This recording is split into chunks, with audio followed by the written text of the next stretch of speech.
একমাত্র শেষ সম্বল এই গরুটাই ছিল আমার। তাও ওই ডাইনিটি গত রাত্রে খেয়ে ফেলেছে। এখন এখন তো আমি আর সংসার চালাতেই পারবো না। যেটার জন্য সংসার চলছিল সেটাই তো। এই ঘটনাটি গ্রামবাসীদের জানাতে হয়। দেরি করা চলবে না, না হলে গ্রামের সর্বনাশ হয়ে যাবে। তারপর মহিলাটি গত রাতে ঘটে যাওয়া ঘটনাটি গ্রামের সমস্ত লোকজনকে জড়ো করে বলতে শুরু করে। সর্বনাশ হয়ে গেছে, আমাকে বাঁচান। আমার শেষ সম্বল একটি গাভী গরু ছিল, সেটাও গত রাতে এক ডাইনি মেরে ফেলেছে। এখন এখন আমি কিভাবে সংসার চালাবো? ওই গরুর দুধ বিক্রি করে তো সংসার চলতো আমার।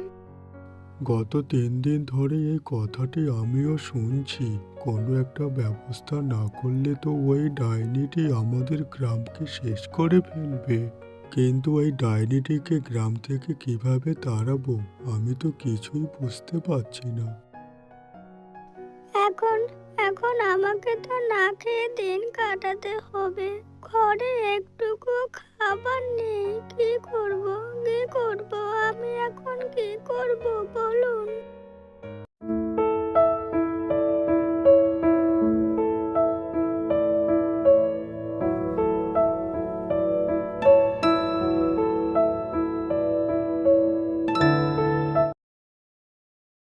সেদিন সেদিন ওই বাড়ির একটি বাচ্চাকে তুলে নিয়ে গেছে পেতনিটি। কাল রাতে গরু খেয়েছে। জানি না আর কত কি খাবে। কোনো একটা ব্যবস্থা করতে হবে আমাদের। না হলে তো না হলে তো আমরা সকলেই শেষ। কিছু একটা করতে হবে।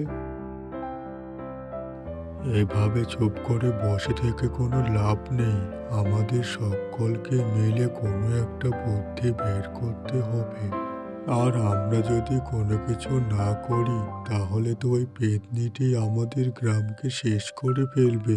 যত শীঘ্র পারো ব্যবস্থা করো সবাই মিলে। আর একটা কথা, গ্রাম ছাড়া আমাদের আজ রাতে আমাদের সবাইকে একজোট হতে হবে, তাহলেই সম্ভব। তারপরে সন্ধেবেলা যে যার বাড়িতে ফিরে যায় এবং চিন্তা করতে লাগে কিভাবে পেট্রোকে গ্রাম ছাড়া করবে।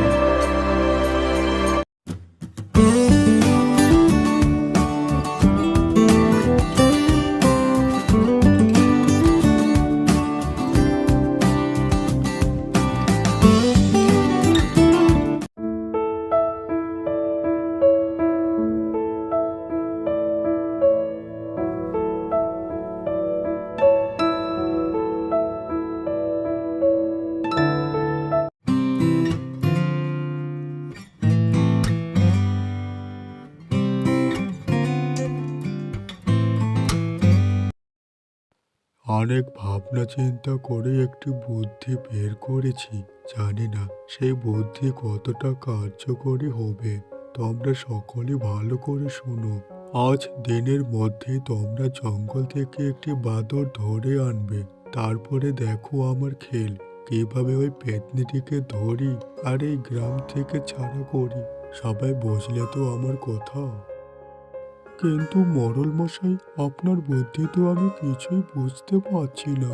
ওই পেতনিটিকে আবার এই গাছের মধ্যে কিভাবে বাঁধবেন একটু বুঝিয়ে বলেন না আমাদের। আরে বলছি দাঁড়াও, আগে কিছু কাজ করতে দাও। সমরেশ, তুমি যাও তো, একটা দড়ির ফাঁস তৈরি করে ওই গাছের মধ্যে উঠে পড়ো। তারপরে দেখো আমার খেল কিভাবে ওই পেতনিটিকে আমি ধরি। যেভাবে হোক ওই পেতনিটি আর নিস্তার পাবে না। ওই দড়িটাকে গাছের মধ্যে ভালো করে বেঁধে দাও। আর তোমরা দুজনে ছুটে যাও, ওই জঙ্গল থেকে একটি বাদুড় ধরে আনো। তারপরে বাদুড়টিকে ওই গাছের মধ্যে ভালো করে বেঁধে দেবে। তারপরে তারা দুজনে মিলে জঙ্গলে বাদরের খোঁজে বের হয়ে যায়।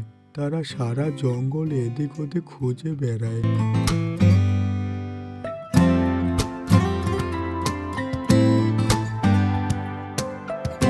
জঙ্গলের মধ্যে ঘুরতে ঘুরতে অবশেষে তারা একটি বাদরকে দেখতে পেয়ে যায়। তারপরে ওই তো ওই তো একটি বাঁদর গাছের ডালের মধ্যে শুয়ে আছে। সারা দিন এদিক ওদিক খুঁজতে খুঁজতে হাঁপিয়ে গেছি। চল চল এবার ধরি, বাঁদরটিকে ধরে নিয়ে যাই, না হলে আবার দেরি হয়ে যাবে। দেখে তো মনে হয় বাঁদরটি ঘুমিয়ে আছে, চল চল।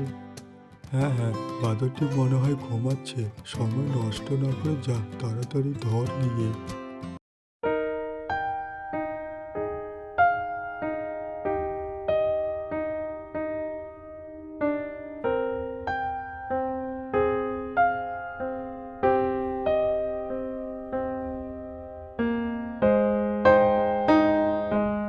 বাঁদরটির ঘুম ভাঙার আগেই তাকে ধরতে হবে, না হলে যদি একবার টের পেয়ে যায় তাহলে তো তাকে ধরা মুশকিল হয়ে যাবে।